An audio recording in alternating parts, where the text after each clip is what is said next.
Good morning, Carla Hartley here. I am going to be talking to you today, July 27th, 2020, about valuing commercial property.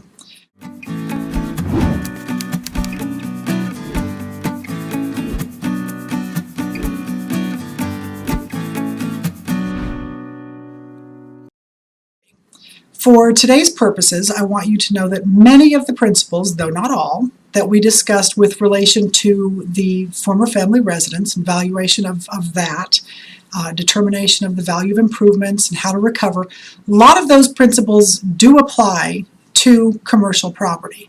I'm talking about commercial property in the sense that it's rented, it's income producing, that sort of thing. It may not even be rented, it might be simply occupied by a business that the community owns and is in the building. We're going to talk valuation of businesses on some other date. Today we're simply talking valuation of the commercial property. For the most part, we're going to be talking, this is office buildings, this is going to be your large buildings in the industrial parks.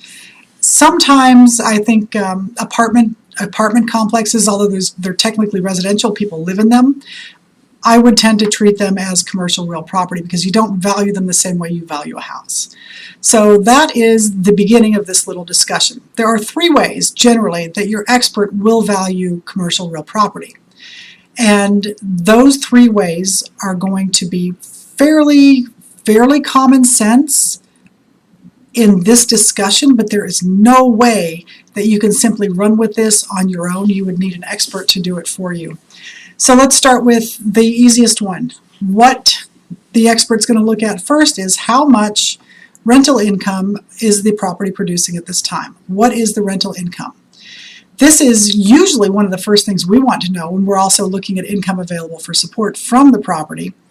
But many times we will see that parties, the managing and controlling spouse who's got the property, will start, chasing renters off, getting tenants out of the building in order to decrease the property's value because they're decreasing its rental value. This is problematic because it's waste of a community asset, and it's problematic for them because the court has seen this many times before and is not going to be fooled. So we start with the expert's going to look at this. Now, if tenants have been driven off and the property is not fully rented, the next thing that the real estate appraiser is going to do is look around and say, what are similar properties renting for?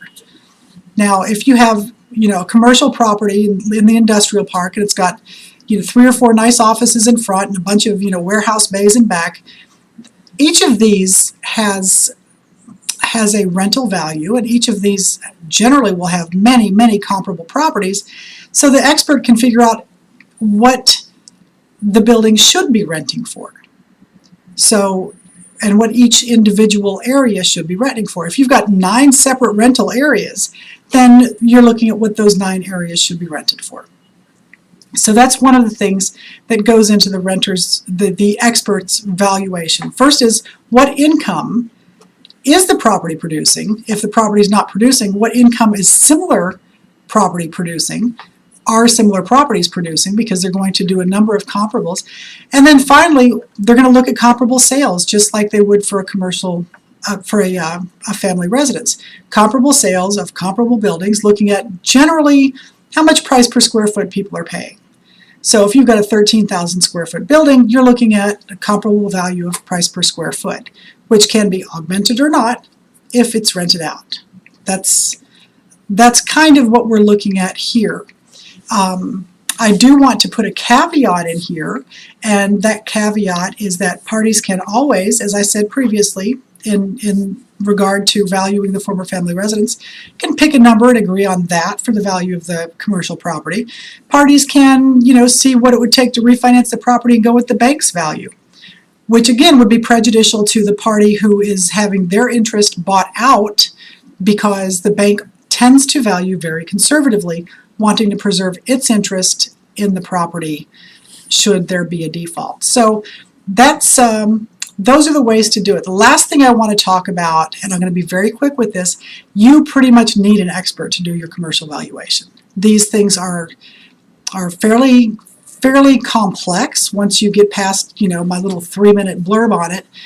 And the the expert you choose needs to be somebody who has testified in court on a number of different properties.